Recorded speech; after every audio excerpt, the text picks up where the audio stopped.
everyone to our webinar titled Liberation Through Reclaiming Our Immigrant Stories and Putting Privilege to Action. Today is the third webinar in our series titled 12 Months of Building a Counseling Psychology of Liberation. And so you can imagine talking about immigration, xenophobia, the things we can take action on when it comes to immigration is so very important.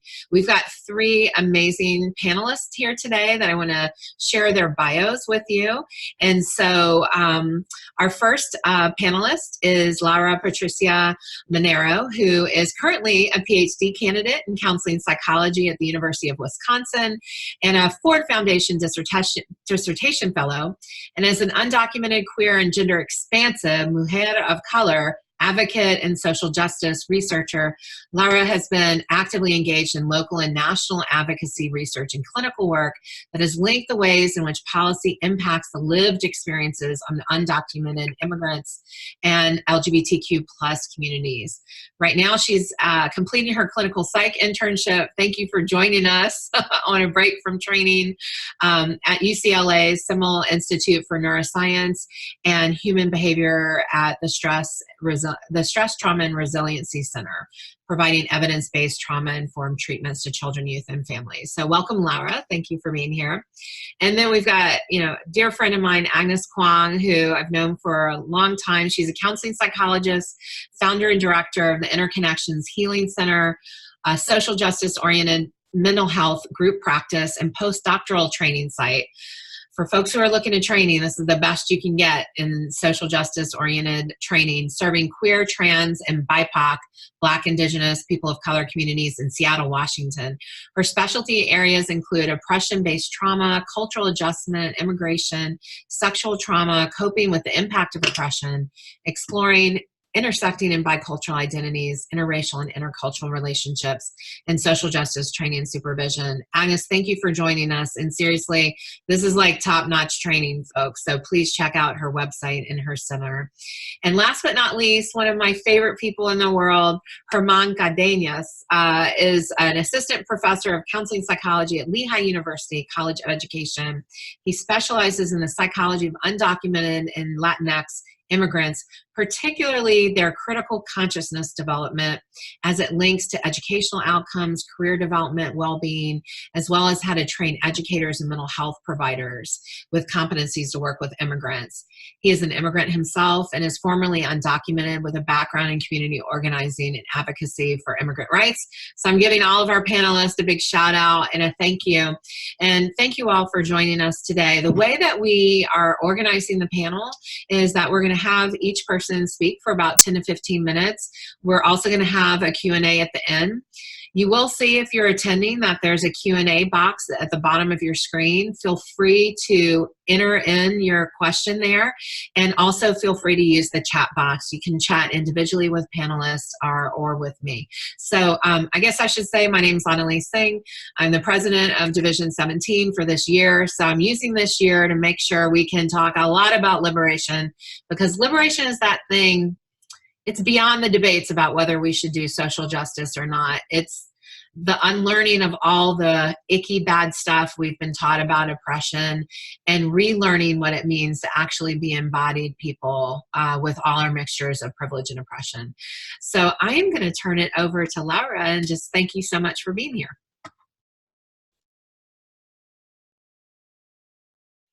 Can you hear me?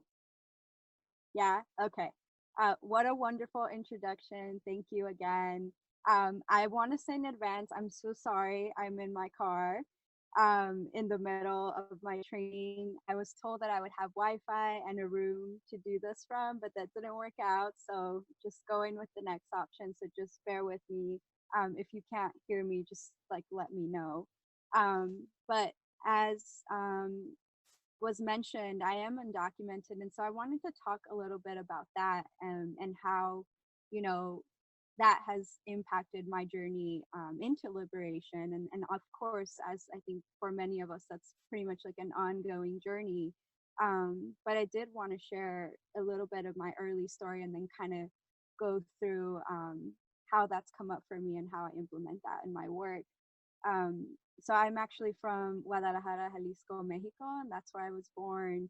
And my parents and I lived in one household with three families. So it was my family and my two single mother aunts. And that's just to paint a little bit of the picture and the situation of what we were living like in Mexico. And so we were living in poverty, and my parents wanted a better future for me. And so I think about the ways in which they were already thinking about principles of liberation, even in their own migration journey. And so, they came to the United States, and um, I came with them, and we came undocumented. There was like no other pathway for us. There was no way for us to get a visa, especially if you're from Mexico. There's a lot less options because of nationality quotas that we have in this country. And so that existed back then, 23 years ago. And my situation is that I knew all along while I was growing up that I was undocumented. And so that's not the narrative of everyone. I do want to say, even today, and when I always share, um, my narrative is my narrative, right? And I can only be the expert on my own experiences. So my parents might even tell the story a little bit differently than me, right? Um, but I think a lot of the challenges started for me when, I started applying for college, and the reality really set in for myself personally, because I, wasn't able to drive. I wasn't able to even apply to college. I got stopped on the very first or second page where I was being asked for a social security number, and I already knew I didn't have one. And yet, that was the next trajectory for me, right? I didn't know what going to college meant, but I didn't have access to financial aid.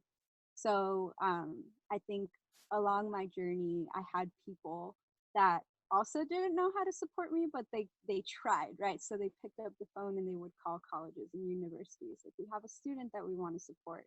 We don't know how to support her. How do we get her through even just the application process? So I want to also say that a part of my own liberation journey is also paying homage, right, to the people that have gotten me to where I am today.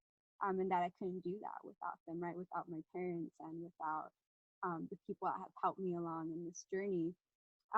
But what I really wanted to focus on today, I guess, like fast forwarding from like not even being able to apply to college, right? Eventually, through the support of people, I kind of maneuvered my way through, as many first generation college students do, to a PhD program. But as we know, the elections kind of occurred in 2016. But a year before that, Trump announced that he was going to be running for president. And I actually remember where I was. I was in New York at a training, and I remember all the things that he was saying about Mexicans specifically, and how Mexicans, and I'll give a trigger warning, he said things like Mexicans are rapists and terrorists and criminals.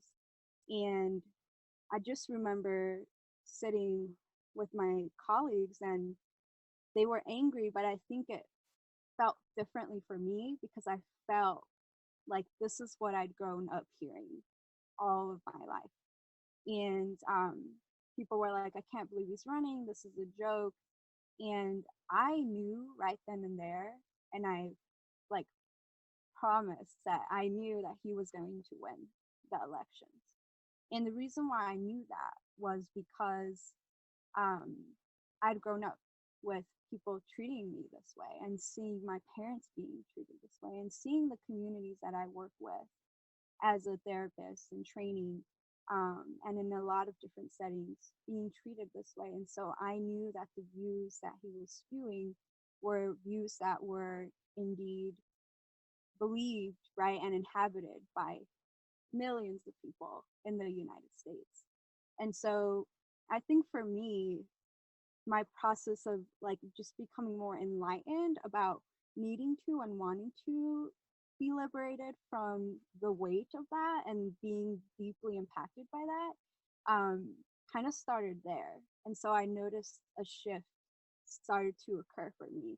So I think I'd always, been interested in social justice. A lot of my work really revolved around helping empower other people, and helping create resources and just like avenues for people who, you know, often were denied resources. Because I knew that very personally, but it was something that um, I really focused a lot of my own energy and my work on doing that for other people. But here I was just feeling very like targeted. And so I had to think about what I was going to do for myself to take care of myself.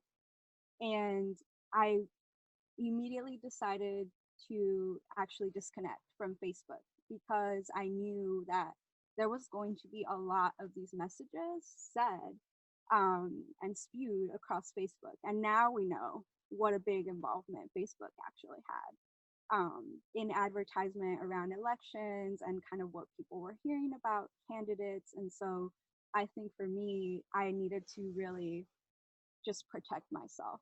Um, I was doing a lot of organizing in the community, so I was also holding a lot of space for people. Um, Eventually, um, I decided to share more publicly kind of what it meant to be undocumented. So even though I grew up in California, I was living in Wisconsin, which was not as liberal.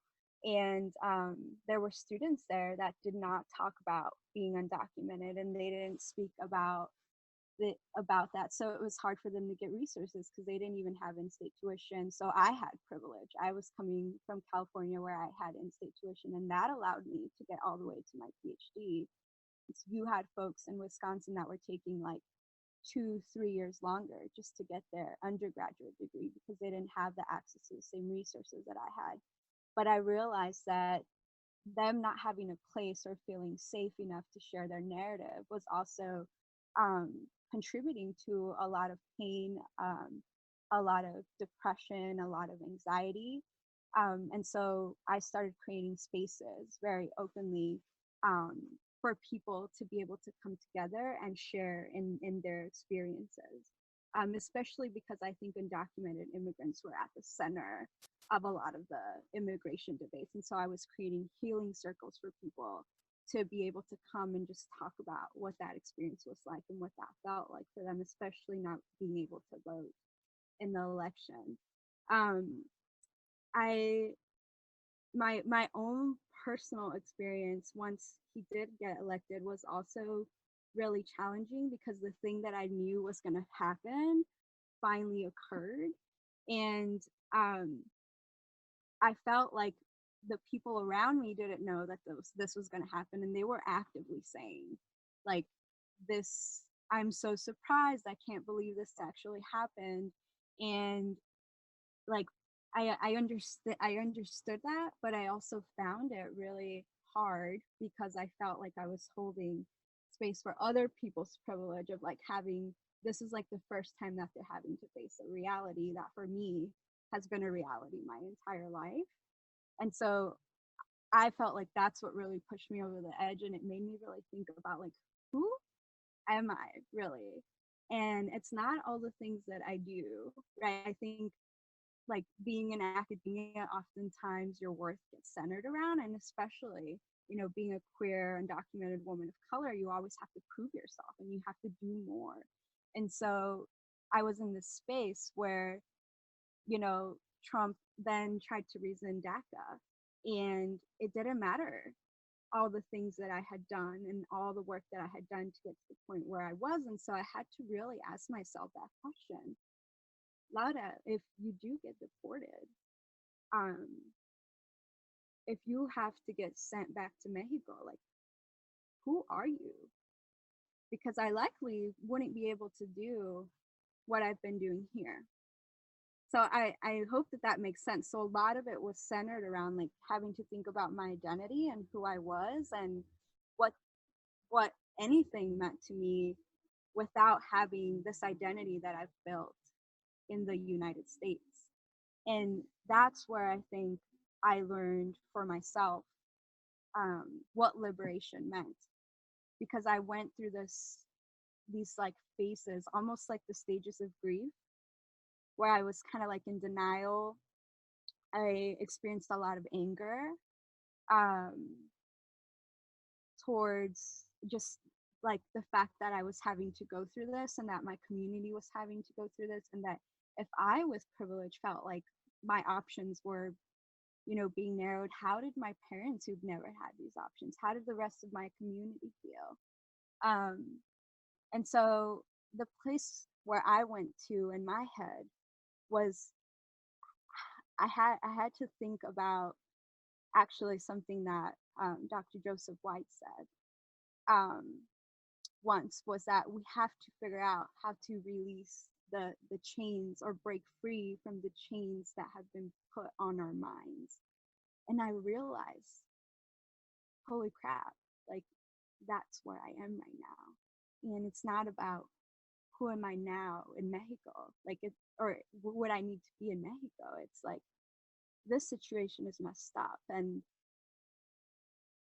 I don't need to be here in order to be a person of value or a person of worth. And my status and what I do is not what defines who I am. And that I do deserve love, and that I do deserve care, and that in fact all these injustices have nothing to do with anything that I could ever prove. And that for me, I think just really shifted my relationship with myself, which then, as we know, right, as psychologists in training, that then shifts your relationship with everything else. And so I started to care for myself differently and ask for things. I found that before I felt like, well, if I don't do the work, nobody else is. And so, and I think people on this webinar probably know too, I started to say no a lot more often and ask for the things that I needed, and not take on more than I could chew, and just realize that like there is community there and people will show up if you just ask for what you need. And I started to just prioritize the things that I really cared about and not the things that I felt like I had to do. And I also, this is kind of, it seems random, but it's not. I actually decolonized my diet. And I started to think about what my relationship was to my body, because my body and my mind is what I have, and that's like the best vessel for my work and the work that I get to do. And I realized that I have able-bodied privilege as well, in some ways and in most ways. And so I had to think about, wow, am I taking care of myself? If I can't control whether I'm going to be deported, what are the things that I can control? And I think some of my training in mental health work like did help me with that. So I was like, I gotta eat better. I gotta make sure that I sleep well, and I gotta do activity, right? And so my mind went to the things that I could focus on that could help me, because I was having a lot of anxiety, especially the first years that Trump was elected. Like I was in my apartment afraid whenever somebody would knock the door. And I remember like I wouldn't play music loud anymore. Like I would stick in the back area of my apartment so that in case somebody knocked, it would look like I wasn't home. And like I was being like deeply, deeply impacted by all this. And I could hold that and know like, while I'm having like a somewhat normal response to all the things that are happening, this is a trauma response. And so what can I do about it? And so I wasn't just holding space for other people anymore, and also just allowing myself to go through that process and seek the support that I needed. Um, a like little tip as I end here and close here, a book that really helped me get to that place was The Four Agreements. So that's a book that I recommend. It pretty much goes through like four principles that I do think they're like principles of liberation that you can live your life by, and they're really, really difficult to apply. But practicing them, I think, so also like helped me get to the place where I'm at now, where I think about, you know, not trying to define my worth through things, but rather just existing and being, and then taking care of myself as part of that process. And then that then impacts and I think also betters the work that now do with people, and all in there, so that other people have the opportunity to talk. But I'm happy to dialogue more about this at any point. Awesome. Thank you, Laura. And so much of what you said, paying homage, to the journey, reclaiming the body, releasing, breaking those chains, and holding space, even in kind of like things that seem minor, but actually are major, sleep and wellness. Folks attending, this webinar is called Liberation Through Reclaiming Our Immigrant Stories and Putting Privilege into Action. I just heard that all over your story. So thank you for honoring us with sharing. And just a reminder to folks, you can chat folks up. You can drop a question on the Q&A bar. And I'm going to shoot it over to Agnes. Thank you, Annalise. And thank you, Laura, for sharing your story. I think it definitely complements, a bit of what I would like to share. My own immigration story, my parents are both from Hong Kong. So my mom was born in Hong Kong. My dad actually was born in China. But when he was about 1, it was towards the end of the Chinese Communist Revolution. And so his family smuggled him over to Hong Kong, I think under a different identity. And so I think this idea of also just liberating oneself and freeing oneself from oppression is a theme of, I think, my history. And it's really interesting the ways in which it's come full circle. Well, maybe a step prior to that is that my parents immigrated to Canada in the 70s in preparation for the handover of Hong Kong back to China in 1997. And so that is why I was born in Canada and raised in Canada. And I came to the U.S. for school in 2000 for grad school in New York City. And I have been here since. I didn't intend on staying this long. Now I have, I guess the full circle part as I've been reflecting is with everything that's happening in Hong Kong. And this is part of the reason why my parents had moved, is to, I think, avoid some of the chaos that's happening right now, and the potential rule of China and the pushback of China. And now I actually have clients on my caseload who are connected to the protesters in Hong Kong, and ways in which my privilege can now help these folks. And so there's a little bit of a full circle feeling coming around, and I feel like the story is still unfolding. And so that's a little bit of my history. And I currently am still a green card holder by choice. And so while I feel like I'm from Canada and sometimes don't feel like an immigrant, and yet at the same time, there is still an immigrant status that I have here that I'm conscious of, especially actually under this administration. I had felt safe enough holding a green card before, and now feeling like I need to make some movement. And so there's ways in which I have a lot of privilege and also feel more endangered now than I had before. So a little bit about my work is that since 2016, since this administration, something really shifted. And I was in private practice at the time, and all of a sudden,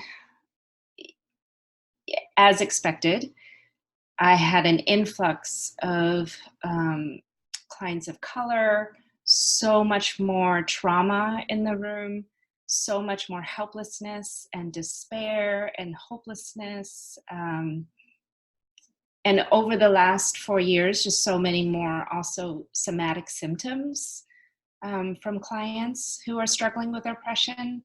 And I feel like while there's like race-based discrimination and trauma, it's really spread to all any marginalized identity, I feel like people have been experiencing an increase in that kind of assault and oppression. And I don't think it's an accident that it was in these last 4 years that I felt like I needed to increase my capacity. And it's within this context that I moved from a solo practice into a group.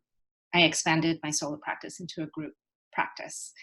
And now I have 5 employees, and I'm still looking for more.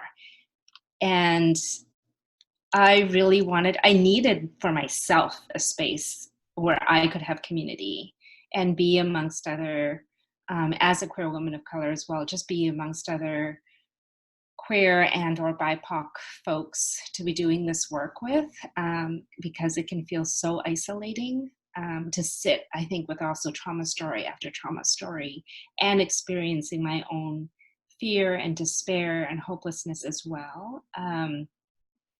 And so I have had to find ways for myself to feel like I can make a difference. And one was this expansion of the group practice so I can serve more in the community. I was looking at numbers, I think in somewhat in preparation of this, but like we have had just this year, over 700 people asking for services. And most of those are people who are queer, trans, people of color, who are looking for somebody to do this work of liberation, like helping them undo the trauma, to find meaning, to find hope.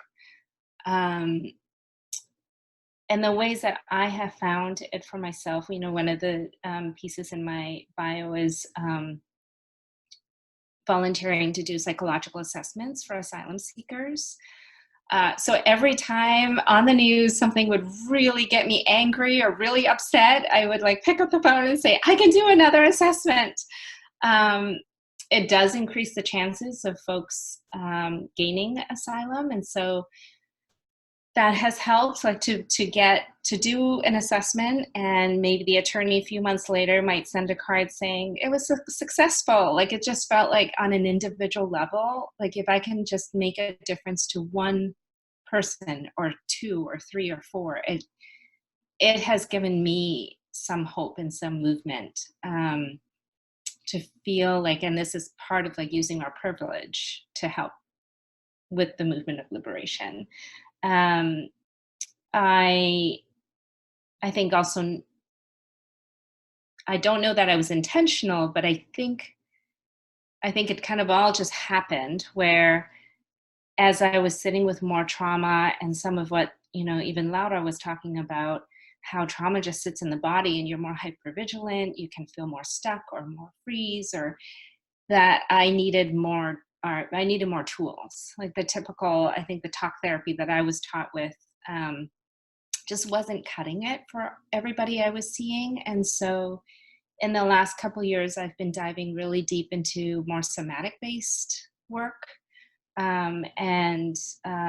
So somatic experiencing is the one that I chose. I think there are a lot of avenues to begin doing that. But I've been reading a lot of My Grandmother's Hand with Resma, who is amazing he really taps into how race-based trauma can really sit in the body, and what we can do in our bodies to liberate that, like just free up all of that oppression.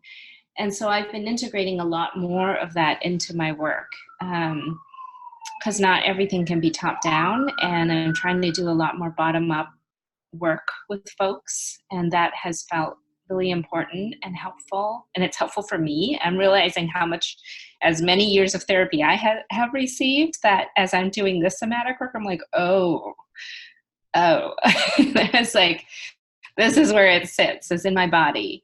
So that's been very helpful. But I have had to integrate, I think, a lot of different tools and skills. And like right now behind me, I have like a stack of postcards, even for people who are feeling despair and that there's no hope. Like, who can we write a postcard to say thank you for the work, or like just practices of gratitude and acknowledging like who is doing the work, who, like, here's a stamp, here's a postcard, can we like just thank the people, like RBG, for example, but there's so many. So those are a few things that I have done to find meaning, to find hope, to pull myself and others out of despair. And I'm happy to answer more questions as people have, but I want to make sure I'm conscious of time and I want to turn it over. So thank you so much. Thank you, Agnes. And I just really appreciate you bringing in some numbers for us about just like, wow, 700 folks in the last few years, and how, you know, so much of your own resilience as an immigrant person, you know, who's at this kind of mixture of privilege and endangered in terms of documentation status, you're still pushing forward and building practice, and that people want that. You know, I think that's often something we hear is like, okay, liberation, do we really need that? You know, like, what are you talking about? I mean, but it sounds like people are craving that and wanting that, and even you as a practitioner are feeling that as you're doing the work. So thank you so much. And we'll have definitely a robust like Q&A. And last but not least, Herman, you want to take it away? Absolutely. Thank you, Annalise. And thank you, Laura and Agnes, for your stories. Really appreciate hearing your stories, and it made me think about the connectedness of our struggles, and yeah, the way that oppression and liberation sort of you know, bounce us together, even when we may come from different backgrounds of different parts of the world, but we all come from somewhere. So I want to first acknowledge my privilege, because I am a U.S. citizen, and I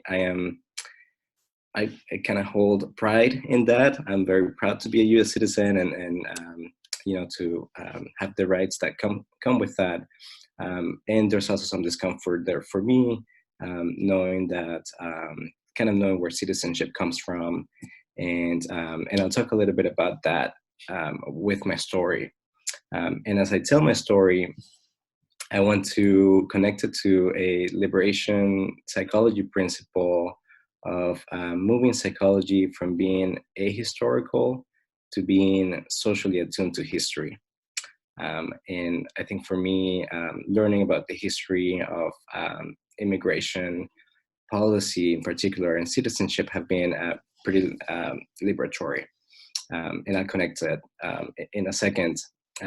Often I think we learn that psychology is sort of neutral, and it stays you know, sort of suspended in history, and that what we learn about healing and the way that our mind work are you know, applicable at any point in history, but we can't really separate our distress and our mental health from our history and from the socio-political context. And so at least that's been the case for me with my story. So similar to Laura, I also come from Latin America. I come from Venezuela. That's where I was born, and my parents and I immigrated in 2002. For us, there was no way of adjusting our status. There was really no way of entering the immigration line, the quote-unquote line, and so we became undocumented. And I really want to highlight that people who come to this country and become undocumented don't do so because they think it's fun to be, you know, marginalized in a country like this, but because there's really no way, literally, for them to enter this immigration process. And we were coming from a country that was falling apart, really, because of the political divisions and because of crime and economic conditions. And so we were escaping that. You know, we were victims of crime. I grew up with a degree of poverty, and we were seeking a better life and wanting to continue to be free, because we thought that our democracy would would end in Venezuela, and in some ways it has ended, right? If we look at some of the things that have happened there. So anyway, I wasn't lucky enough to arrive at a coast, but instead my parents arrived courageously, but not knowing what was in the near future, in Arizona, which is where they knew somebody. And pretty shortly after, Arizona became ground zero for anti-immigrant policy in the country. And, as a teenager, I was sort of figuring out my identity while, the entire state was telling me that I wasn't supposed to be there, that I was all these horrible things that Laura reminded us of us, that Trump says all the time, right? That we're criminals and we're all of these things. And so I was bombarded with all of these messages. And similar to Laura, being undocumented, I was not able to be accepted into a university. I was denied acceptance twice. Finally, I was admitted, but having to pay out-of-state tuition, even though I had graduated from a high school in Arizona. I was not able to qualify for state or federal financial aid. And in addition to all of that, there was a sheriff that was having regular raids in our communities to intimidate us and to create fear among us. And he was running up people like me and putting them in what can only be described as concentration camps in the desert, temperatures reaching 120, 130 degrees, literal torture for people like me who were undocumented.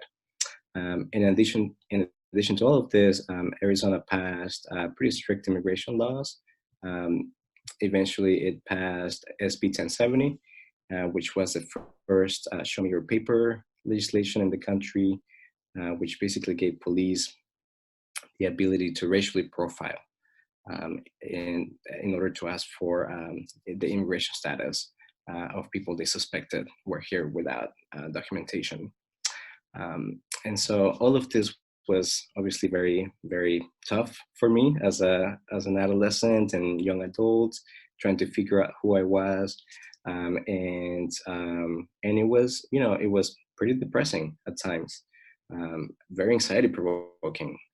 It gave me a little bit of paranoid thinking, right? Not knowing who to trust at times.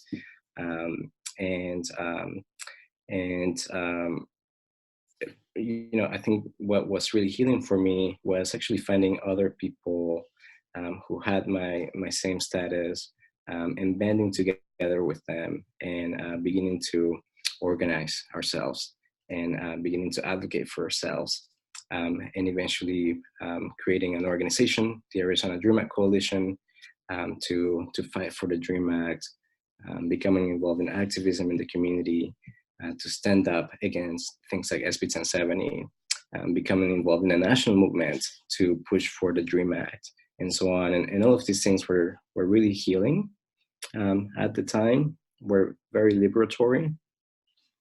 But at the same time, I was very much becoming part of this narrative of the good immigrant, of the dreamer, the person who deserved, and I think Laura reminded me of this just now, the person who deserved to be here because of his accomplishments, right? And because of a college degree and all of these things. And I didn't realize it at the time. And later on, I came to sort of challenge that myth of the good immigrant, and to push back against it. I think what more recently has been liberatory for me is to understand that immigration policy really exists in a way that connects different parts of our oppression, and is connected to race, ethnicity, to class, and to gender. And I think it gives me liberation to think about it in a historical perspective, and to know that while we may resist certain tactics and certain policies, or we may try to pass policies and protect policies like DACA, that there's a long history, and there's sort of a long arc of liberation that has been in play for a long time, and that I'm part of that arc. And really, as I learn more about the history of all of it, it sort of it helps me kind of cope with all of these pretty awful things, right, that are happening to immigrants. And so I want to bring attention to a couple of things that I've learned about immigration history that I think may not be in the mainstream. We don't hear about these things in the media very much. The very first immigration law, the Naturalization Act of 1790, said that citizenship was restricted only to free white persons who were considered a good person of a good moral character. And I think this is really important for us to acknowledge that the very first piece of immigration law in this country was specifically designed to leave out immigrants of color, to leave out indigenous peoples, to leave out women to a large extent, with a very explicit intent to protect the land ownership in this country, so that only white immigrants were able to have the citizenship rights to have land and to create wealth in this country, and also to keep slavery in place, because forced migrants were not considered citizens, right? And we know about the history, but it's all connected, right? And I think for me, it's really healing to know that all of these things have been pretty intentional to maintain the supremacy of certain groups, and to keep other groups oppressed. And so I see the beginning of the immigration system as being one of exclusion. And of course, everything else that's come after has sort of built on that. And, through periods of time, we have resisted that and we have tried to fix it. But it is no surprise that what's happening now is happening because this is the foundation. This is the seed for this entire immigration system. Citizenship is protected only for a privileged few at the expense of everybody else. And so I think for me, I bring this really heavy history into my work in counseling. I was at UC Berkeley counseling undocumented students through the election, right after the election, for 2 years through the undocumented student program there. And now that I'm focusing more on research about undocumented immigrant psychology and Latinx psychology, I'm trying to bring this historical perspective into my writing and my work with immigrants, because I think we need to inform people about this, and I find it to be really healing to sort of acknowledge this history and to talk about this history, and to hopefully by raising consciousness about this, we can change the immigration system so that we change the arc of history. And I will stop there. Awesome. Thank you, Herman. And I'm just so struck by the, challenging the ahistoricism. I mean, that's what this webinar is all about, right? Reclaiming your own immigration stories and just how powerful that history can be in terms of being able to serve others as a practitioner. I mean, you talked about counseling people in a lot of different stressful situations post-Trump, but also, the healing for yourself that you've experienced as you've reclaimed that history and your line in this lineage. And I think I've heard that in many of your stories, this homage you pay to the past. And also, I don't know, you haven't quite said this, but I think you're all talking about this kind of imagining of the future. I mean, Ansel Dua talked about, can we really go home again, right? And do we get to imagine this new home, right? So I guess maybe that's the question I have for you all, and I'll just get the Q&A kicked off, and then I see some other questions popping up. But you each kind of talked about how this work gets filtered through your own body, through your own practice, and what is that next edge you're trying to work on? Because as I listen to your stories, I'm like, they got it. Liberation through immigration, reclaiming our immigration stories. But what's that part that gets a little more challenging, that growth edge, that growing edge that shows up quite a bit? I think that might help folks to hear from you about that.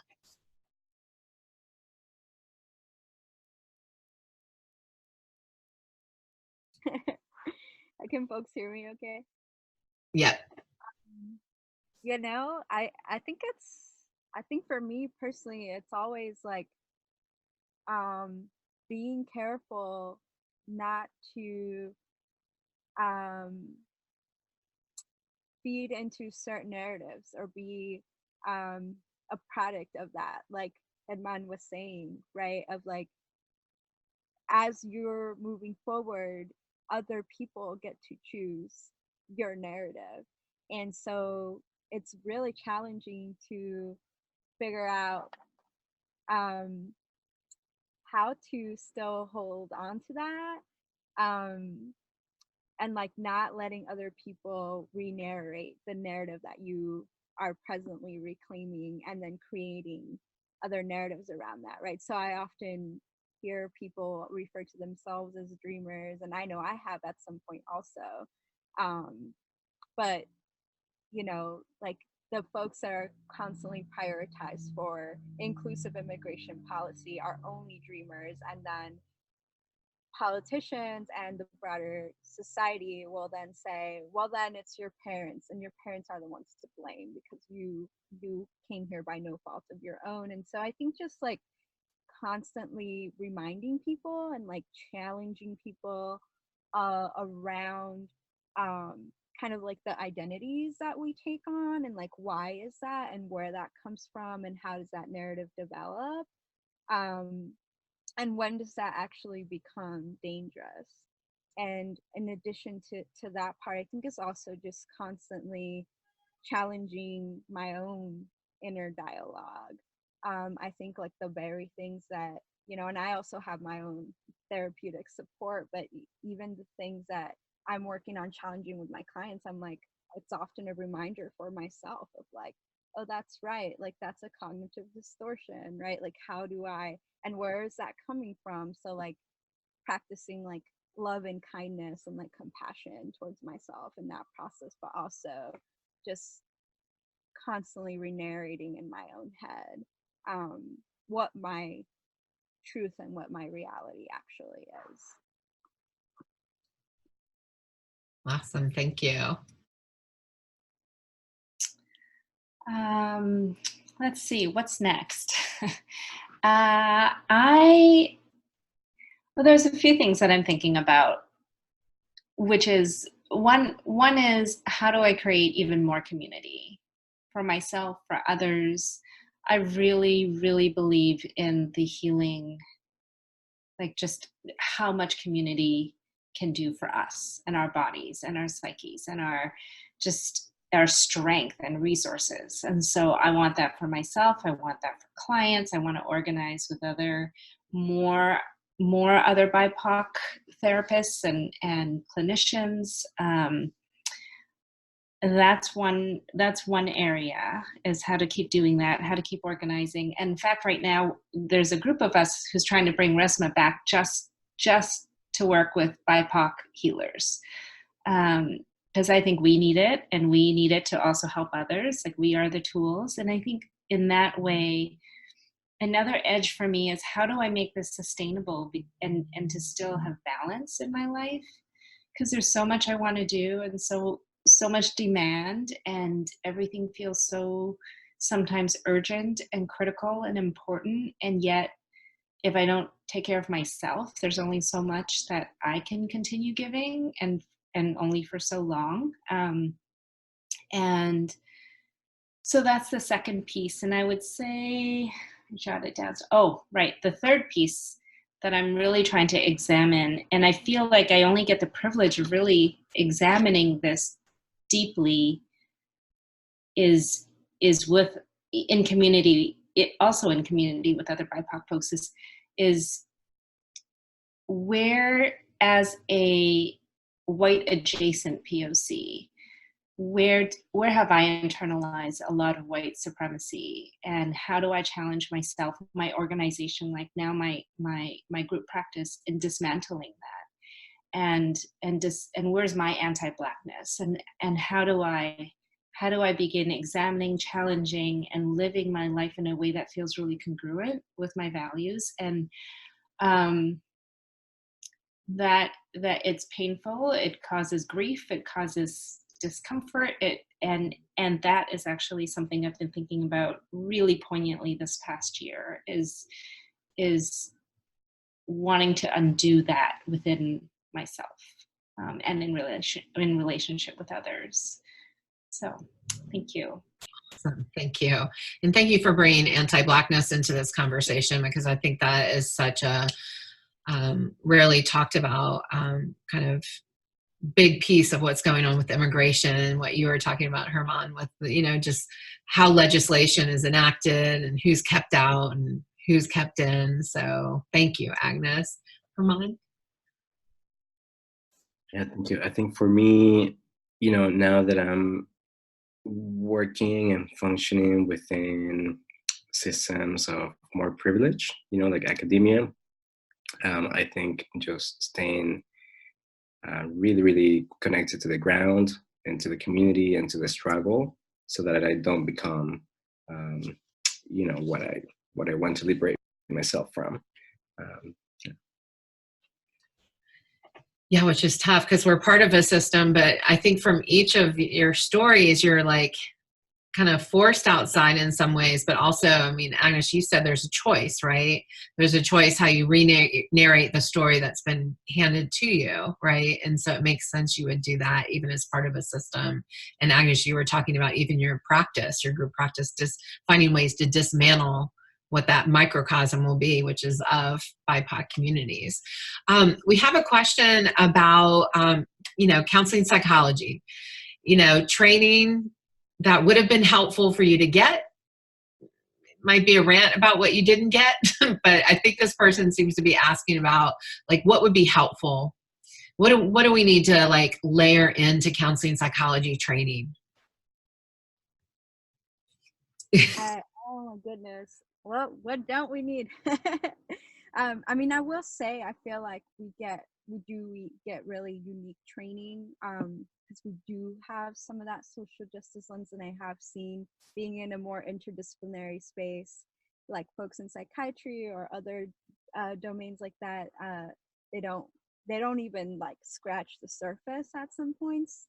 But you know, one thing that I think I noticed was people talking about social justice and liberation principles, and like teaching students that, but then the faculty were not um, realizing how they were being oppressive in the ways that they evaluated students. And you know, at times I may have experienced myself, but I think I saw a lot of my peers, especially um, LGBTQ folks and women of color, were being evaluated in this very Eurocentric kind of way.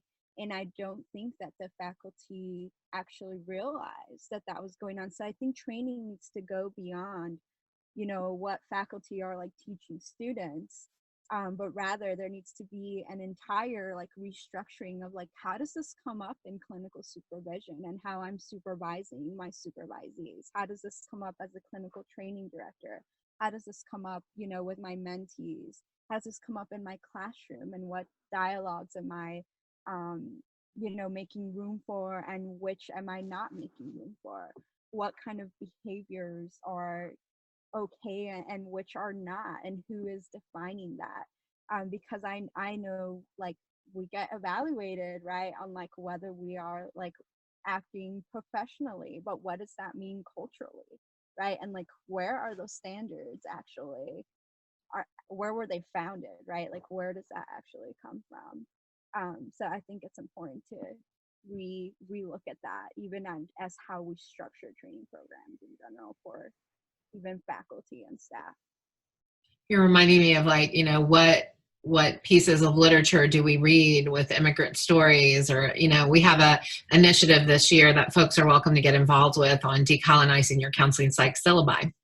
So you're making me want to go look at my syllabi in a whole different lens. So thank you. Agnes, Herman, you want to chime in here?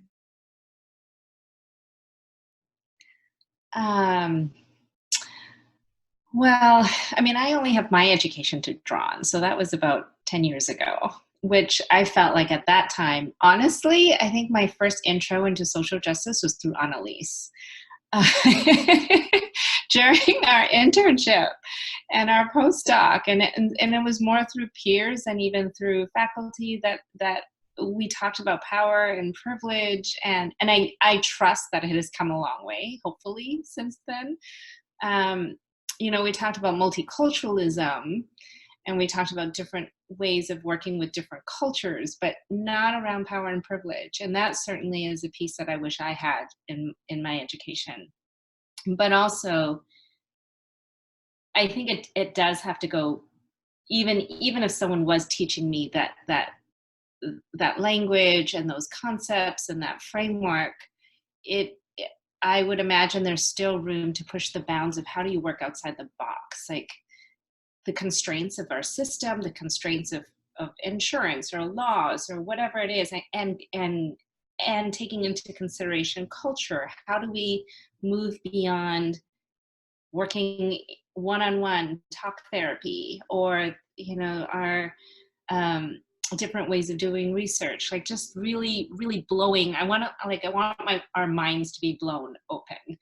And some of it is about decolonizing like therapy, decolonizing the syllabus, decolonizing like what a classroom looks like. And so I think there's always going to be more room for that. So those are my initial thoughts. Awesome. Thank you. Herman?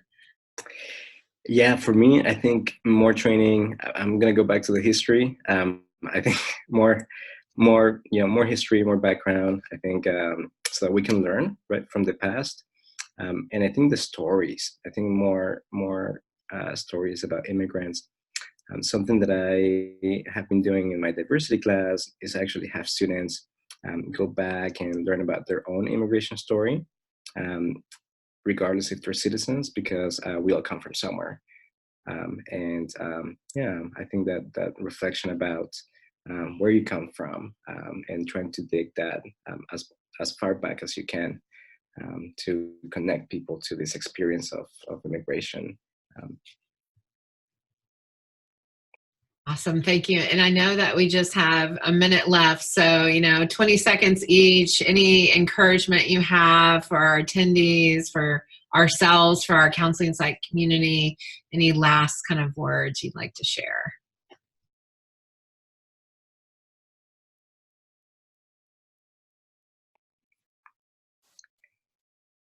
I would just say that, thank you for listening, and we need you right now. We really need you right now. Yeah, thank you for showing up in whatever way makes sense to you.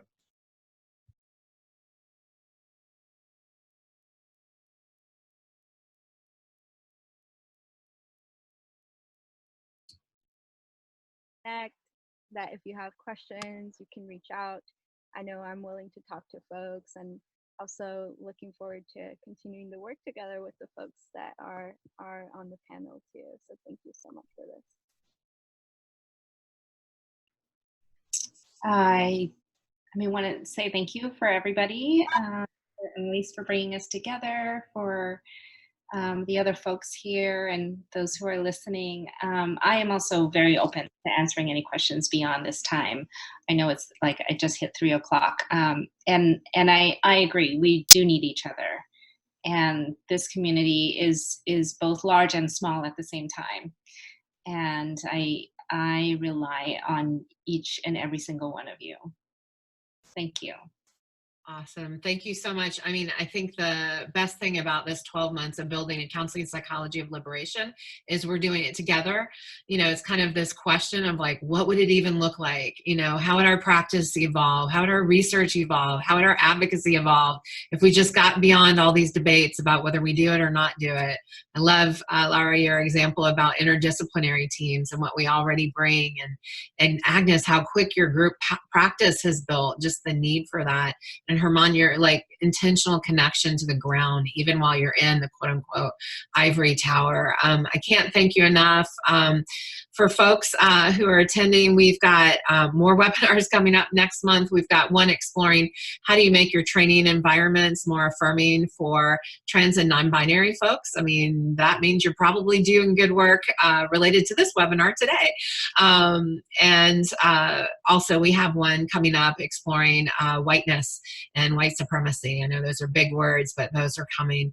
The other thing we'll invite you to do is get involved with our initiatives. We sometimes tweet it out with the hashtag #LiveFree, and welcome you to get in touch with any of the panelists. And I hope everyone has a great and wonderful weekend. Thank you all so much.